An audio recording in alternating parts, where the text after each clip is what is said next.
Kali ini saya akan menjelaskan mengenai pengolahan data atau arsitek data dari praktikum reaktor ideal aliran kontinu.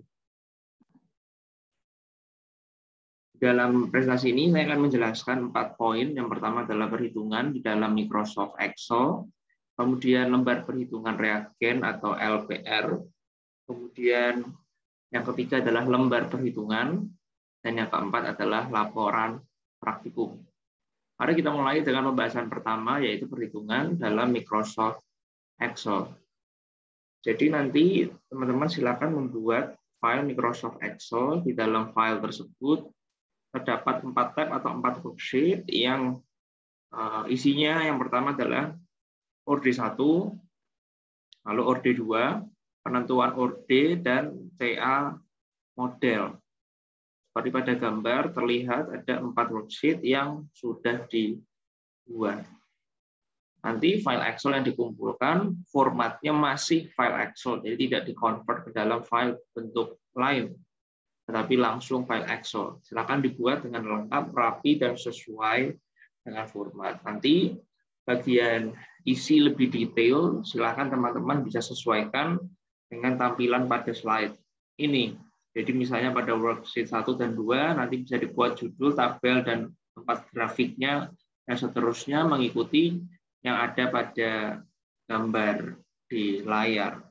Untuk isi, tabelnya diisi apa, kemudian rumusnya diisi apa, itu nanti bisa teman-teman lihat, nanti kita akan bahas lebih lanjut di poin yang ketiga. Berikutnya adalah lembar perhitungan reagen atau LPR. Untuk lembar perhitungan reagen sendiri isinya ada 4. Yang pertama adalah kalibrasi pignometer. Jadi nanti teman-teman seperti yang sudah pernah dilakukan di dalam praktikum sebelumnya atau di dalam lab-lab sebelumnya, kita melakukan kalibrasi pignometer terlebih dahulu. Kemudian kita lihat dari NaOH atau natrium hidroksida. Tujuannya adalah kita mencari berapa massa NaOH yang diperlukan untuk menghasilkan normalitas yang diinginkan dan volume yang diinginkan. Kemudian etil asetat sama, dari perhitungan etil asetat akan diperoleh volume dari etil asetat yang diperlukan untuk menghasilkan larutan dengan normalitas yang diinginkan dan mililiter yang diinginkan. Berikutnya juga adalah HCl. Hal yang sama kita lakukan perhitungannya untuk mendapatkan volume HCl yang diperlukan. Untuk data berapa jumlah normalitas yang diperlukan, berapa volume yang diperlukan, kemudian data-data seperti persen dari etil asetat, persen yang lain, dan data-data laboratorium yang ada, teman-teman bisa mengaksesnya melalui link dari Google Drive yang sudah dikirimkan. Silahkan dibuka pada file PDF data praktikum kelompok masing-masing. Di situ datanya sudah lengkap, ada data praktikum dan juga data laboratorium yang diperlukan untuk penyusunan LPR ataupun nanti lembar perhitungan. Jika kelompok Anda mendapat variabel konsentrasi NaOH atau konsentrasi etil asetat, maka perhitungan untuk mencari neraca massa NaOH atau volume untuk mencari massa NaOH ataupun volume etil asetat itu dilakukan tidak hanya 1 kali, tetapi beberapa kali sejumlah atau sebanyak variabel yang ada. Jadi kalau misalnya dapat variabelnya adalah etil asetat, normalitas etil asetat atau konsentrasi etil asetat, misalkan di situ variabelnya ada 4, maka harus lakukan perhitungan sebanyak 4 kali. Jadi dapat volume etil asetatnya sebanyak 4 variabel. Berikutnya yang ketiga adalah lembar perhitungan. Untuk LPR tadi nanti dikumpulkannya bukan dalam bentuk Word, tetapi di-convert ke PDF. Jadi yang dikumpulkan adalah PDF. Berikutnya lembar perhitungan Yang pertama adalah perhitungan untuk reaktor batch. Jadi seperti yang kita inginkan dari tujuan praktikum, kita akan mencari harga K ataupun tata laju reaksi dan orde reaksi. Karena kita menggunakan metode trial, maka kita mencoba untuk orde 1, berikutnya adalah orde 2. Tapi untuk praktikum pria ini disederhanakan hanya sampai orde kedua dan tidak diteruskan ke orde N atau orde-orde lainnya. Jadi kita hanya akan membandingkan antara orde 1 dengan orde yang kedua. Mari kita lihat terlebih dahulu untuk yang orde 1. Jadi teman-teman silahkan turunkan persamaan diferensial untuk orde 1 sesuai dengan reaksi yang ada. Untuk menurunkan persamaan, silahkan teman-teman boleh lihat di buku-buku referensi ataupun di bagian bab 2 proposal itu juga sudah ada. Yang penting hasil akhirnya adalah min len CA per CA0 sama dengan K kali T. Hal ini menunjukkan persamaan berbentuk Y sama dengan MX. Jika kita mendapatkan Y sama dengan minus len CA per CA0, X-nya adalah T, dan M atau gradient atau slope adalah K. Data yang ada kita buat ke dalam bentuk tabel seperti yang ada pada layar. Lalu kita isikan nilai T dan waktu ya T dan volume titran yang diperoleh dari praktikum. Data ini bisa kita dapatkan dari mana? Dari data praktikum yang sudah ada di Google Drive yang sudah dikirimkan linknya. Lalu kemudian dihitung CA. CA adalah konsentrasi dari NaOH sisa. Perhitungannya NV sama dengan NV. Seperti yang ada di layar. Kemudian dihitung untuk mendapatkan nilai Y, yaitu min len CA per CA0, kemudian XY dan X kuadrat. Lalu karena persamaan Y sama dengan MX, maka kita bisa dapatkan M sama dengan K sama dengan sigma XY per sigma X kuadrat. Dengan demikian kita bisa mendapatkan nilai K berapa. Berikutnya, lakukan hal yang sama untuk variabel 2 dan variabel 3. Lalu dibuatkan dalam bentuk grafik di Microsoft Excel. Berikutnya, kita melakukan trial pada orde kedua. Untuk orde kedua, ada sedikit pembeda yang harus diperhatikan, yaitu apakah nilai CA itu sama atau tidak dengan nilai CB. Nah, ini bisa kita lihat dari data praktikum, apakah konsentrasi NaOH dan etil asetat yang digunakan itu sama atau berbeda. Ketika CA sama dengan CB, maka ya turunkan persamaan diferensial orde 2 untuk CA sama dengan CB. Hasil yang diperoleh nanti hasil akhir penurunan persamaan adalah 1 per CA sama dengan KT plus 1 per CA0. Formatnya berarti Y sama dengan MX plus C dengan Y sama dengan 1 per CA, X adalah T, dan M adalah K. Lalu sama kita plotkan ke dalam grafik, kita masukkan nilai T, kita masukkan nilai volume titran, lalu kita hitung konsentrasi A, kemudian Y, kita hitung 1 per CA, kemudian XY, dan X kuadrat. Karena persamaan berbentuk Y sama dengan MX plus C, kita bisa dapatkan nilai M sama dengan N sigma XY min sigma X sigma Y per N sigma X kuadrat minus dengan sigma X dipangkat 2. Lalu kita hitung nilai K-nya berapa. Hal yang sama juga kita lakukan untuk variabel 2 dan variabel 3. Lalu dibuatkan grafiknya di Excel. Sementara itu, jika CA tidak sama dengan CB, maka yang digunakan adalah persamaan diferensial orde 2 dengan CA tidak sama dengan CB. Nanti hasil akhirnya adalah len CB per CA sama dengan CB0 minus CA0 KT plus len M. Bentuknya adalah Y sama dengan MX plus C dengan Y sama dengan len CB per CA, X sama dengan T, dan M-nya adalah CB0 minus CA0 kali K. Lalu sama, kita buatkan tabel yang ada, kita masukkan data T, volume titran, lalu kita hitung nilai CA, kemudian untuk mendapatkan nilai CB, bagaimana? CB adalah konsentrasi etil asetat sisa atau yang keluar dari reaktor. Caranya, dengan menggunakan bantuan dari stoichiometry. CB sama dengan CB0 minus CA0 kali XA. XA adalah konversi senyawa A. XA rumus dasarnya adalah 1 minus CA per CA0. XA konversi artinya adalah berapa banyak senyawa A yang bereaksi membentuk produk per dengan A mula-mula. Lalu kita hitung Y, kemudian XY, dan X kuadrat. Sama, untuk persamaan Y sama dengan MX plus C, maka nilai M, slope gradiennya adalah N sigma XY minus sigma X sigma Y per N sigma X kuadrat minus sigma X di pangkat 2.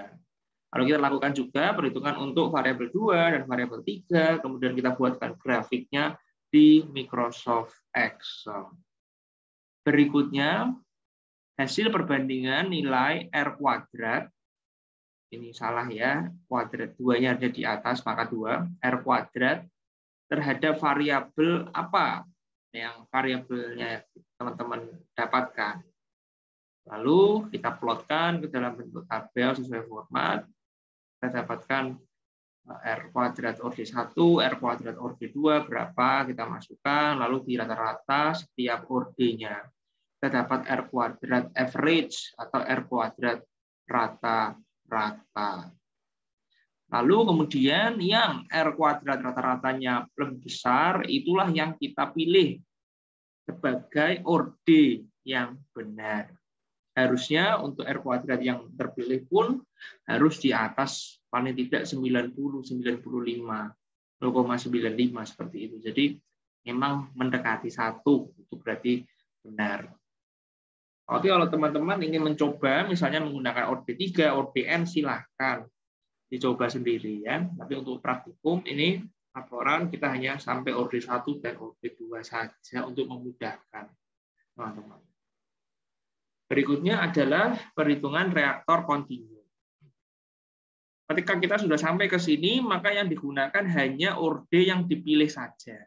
Jadi ketika misalnya yang lebih besar adalah orde 1, ya maka di sini kita hanya menggunakan orde 1. Kata orde 2 sudah tidak kita gunakan lagi.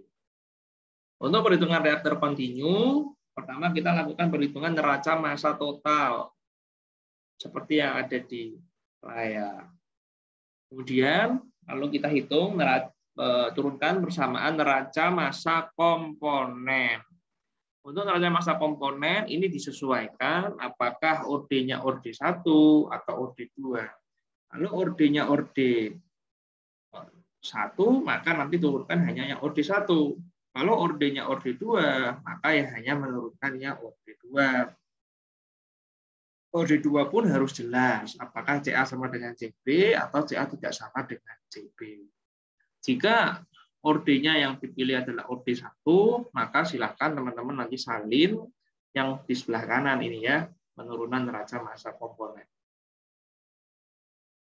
Jika yang terpilih orde 2, maka harus disesuaikan apakah orde 2-nya itu CA sama dengan CB, equimolar atau tidak sama, non equimolar. Silakan di-copy yang sesuai.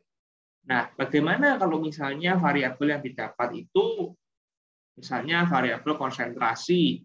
Kemudian di dalam variabel itu ada yang sama, ada yang berbeda. Ada yang CA sama dengan CB, ada yang CA-nya beda sama dengan CB. Lalu bagaimana? Ya disalin dua-duanya, yang equimolar dan yang non-equimolar. Lalu hasil yang sudah dari perhitungan dari rumus yang ada, kita plotkan ke dalam tabel seperti pada yang nampak di layar. Kita hitung. Itu T adalah waktu, kemudian delta T, kemudian volume titran, lalu kita hitung CA, kemudian K1, K2, K3, K4 sesuai rumus yang ada. Kalau non equimolar maka ya ada perhitungan CB-nya. Ini kan di dalam K1 itu melibatkan CB. Kemudian delta CA dan juga perhitungan CA model. Sama untuk lembar perhitungan, silakan nanti convert ke PDF. Jadi selama pengumpulan yang pertama itu adalah 3 file, yaitu LPR, lembar perhitungan, dan file Excel. Ketika ketiganya sudah ACC, maka baru teman-teman dipersilahkan untuk membuat laporan praktikum. Jadi deadline untuk membuat yang 1, 2, dan 3 itu benar adalah 1 minggu sebelum membuat laporan praktikum yang deadline-nya juga 1 minggu. Artinya laporan praktikum ditarget ACC pada minggu yang kedua. Untuk laporan praktikum sendiri, ketentuan umum untuk praktikum pria adalah ringkasannya terdiri dari 3 paragraf. Paragraf pertama berisi ringkasan bab 1 dan 2, paragraf kedua berisi ringkasan bab 3, dan paragraf ketiga berisi ringkasan bab 4 dan 5. Berikutnya adalah setiap penjorokan atau 1 kali tab, seperti misalnya paragraf gitu ya, dalam laporan pasti atau harus maju 1 cm.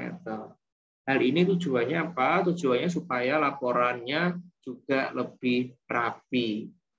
Berikutnya, antar subbab diberi jarak 1 kali enter. Untuk format margin, untuk ukuran margin, line spacing, dan sebagainya, silahkan mengacu pada aturan umum laporan praktikum di laboratorium proses kimia. Terakhir, mengenai daftar pustaka, silahkan mengikuti pedoman dari APA 7 edition. Ini juga contohnya sudah ada di dalam website ya atau Google Drive dari laboratorium proses.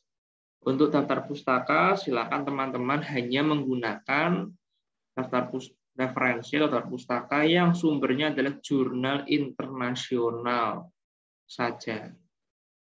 Atau misalnya seminar-seminar yang sudah memiliki nomor DOI.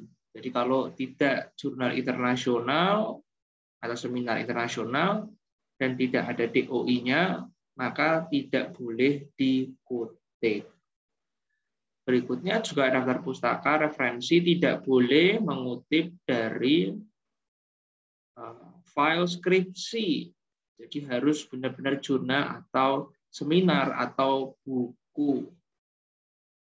Berikutnya kita masuk ke bab 4. Bab 4 kita mulai dengan 4.1, ini sesuai dengan tujuan praktikum, yaitu penentuan OD reaksi pada, dan silakan teman-teman isi sesuai dengan variabel dan seterusnya. Variabel kemudian jenis reaksi dan seterusnya. Pertama dimasukkan pengantar tabel. Pengantar tabel seperti apa, lalu buat tabelnya. Tabel 4.1 nilai R kuadrat terhadap variabelnya apa dimasukkan. Kali lagi untuk tabel silakan mengikuti format lab proses. Dan ini R kuadrat itu 2-nya di atas ya, pangkat ya, bukan di bawah. Ini kesalahan ketik. Kemudian ini tabelnya adalah tabel yang tadi yang sudah ada di lembar perhitungan, hanya di copy paste saja ke dalam bab 4. Berikutnya paragraf 1 jelaskan, jadi berisi penjelasan tabel secara umum.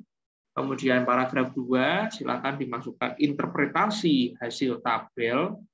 Dan paragraf ketiga adalah simpulan, apakah sesuai atau tidak dengan teori. Jika sesuai maka sudah, jika tidak sesuai maka ya dicari alasannya apa. Lalu 4.2 adalah perhitungan harga K pada T. Jelaskan dapat dari mana nilai K yang telah dicari dan dihitung. Ini hanya pada OD yang dipilih. Jadi kalau dapatnya OD2 ya maka ini hanya OD2, variabel 1, 2, 3 dan seterusnya seperti itu. Kemudian dilengkapi dengan penurunan persamaan diferensial secara ringkas saja. Jadi tidak usah terlalu detail. Ya karena yang detail sudah ada di lembar perhitungan. Berikutnya 4.3 pengaruh variabel terhadap harga K pada titik. Beri terlebih dahulu pengantar grafik, lalu masukkan grafiknya. Contohnya yang ada di layar. Berikutnya dibuat paragraf 1 penjelasan grafik, kemudian paragraf 2 interpretasi hasil grafik. Paragraf tadi interpretasi itu isinya apa? Isinya ya cari referensinya, fenomena yang terjadi apa, sesuai dengan referensi seperti apa, bisa dieksplor lebih jauh. Apakah misalnya fenomenanya harus naik atau turun atau bagaimana, bisa dijelaskan di situ. Paragraf 3 adalah simpulan, apakah sesuai dengan teori atau tidak. Jika sesuai maka ya sudah, kalau tidak sesuai maka harus dicari alasannya apa. Berikutnya adalah 4.4. 4.4 adalah perbandingan hasil percobaan dan perhitungan matematis. Jadi di sini terlebih dahulu dimasukkan pengantar grafik, lalu masukkan gambar grafik, lalu mulai paragraf 1, penjelasan grafik. Paragraf 2, jadi penjelasan grafik hanya secara umum saja, tidak perlu secara detail dimasukkan.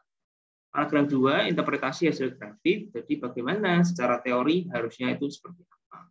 Paragraf 3 adalah simpulan, apakah sesuai dengan teori atau tidak. Untuk bab 5 sendiri, yang pertama adalah kesimpulan. Kesimpulan itu isinya adalah sebanyak dengan tujuan praktikum. Jadi kalau tujuannya ada 3 ya 3, kalau 4 ya 4. Hanya paling 1 kalimat, maksimal 2 kalimat saja. Diusahakan 1 kalimat saja. Lalu 5.2 yaitu saran. Silakan teman-teman cari 3 saran yang berhubungan dengan praktikum reaktor ideal aliran kontinu. Cukup sekian ACC data untuk pengolahan data yang ada. Selamat mengerjakan. Semoga bisa cepat ACC dan cepat menyelesaikan pekerjaan yang teman-teman miliki. Sekian, terima kasih.